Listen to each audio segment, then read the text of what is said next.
एक संत वृंदावन गए, वहां कुछ दिन घूमे फिरे, दर्शन किए। जब वापस लौटने का मन किया तो सोचा भगवान को भोग लगाकर कुछ प्रसाद लेता चलूं। संत ने रामदाने के कुछ लड्डू खरीदे और मंदिर में जाकर प्रसाद चढ़ाया और आश्रम में आकर सो गए, क्योंकि संत को सुबह ट्रेन से निकलना था।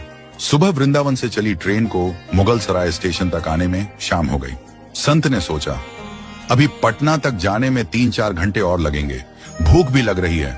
मुगल सराय में ट्रेन आधे घंटे रुकती है, चलो हाथ पैर धोकर संध्या वंदन करके कुछ पा लिया जाए। संत ने हाथ पैर धोए और लड्डू खाने के लिए डिब्बा खोला। उन्होंने देखा लड्डू में छींटे लगे हुए थे। उन्होंने छींटों को हटाकर 1-2 लड्डू खा लिए। बाकी बचे लड्डू का प्रसाद बांट दूंगा, ये सोचकर छोड़ दिए।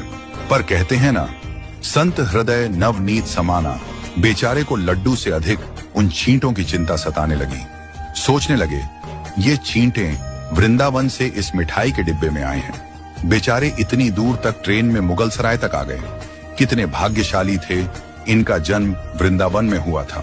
अब इतनी दूर से पता नहीं कितने दिन या कितने जन्म लग जाएंगे इनको वापस पहुंचने में। पता नहीं ब्रज की धूल इनको फिर कभी मिल भी पाएगी या नहीं। मैंने कितना बड़ा पाप कर दिया, इनका वृंदावन छुड़वा दिया। नहीं, मुझे वापस जाना होगा। और संत ने उन छींटों को वापस उसी मिठाई के डिब्बे में सावधानी से रखा और वृंदावन की ट्रेन पकड़ ली।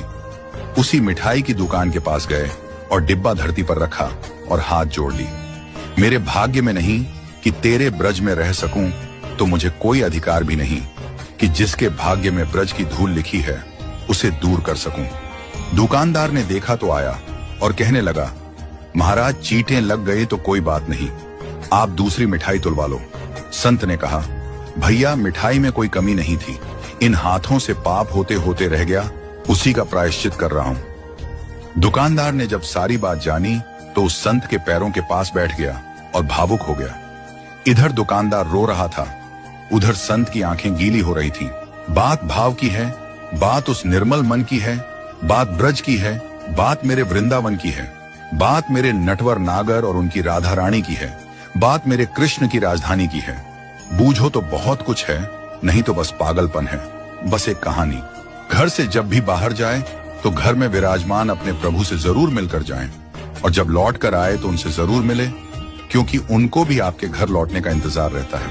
घर में यह नियम बनाइए कि जब भी आप घर से बाहर निकले तो घर में मंदिर के पास 2 घड़ी खड़े रहकर कहें, प्रभु चलिए आपको साथ में रहना है।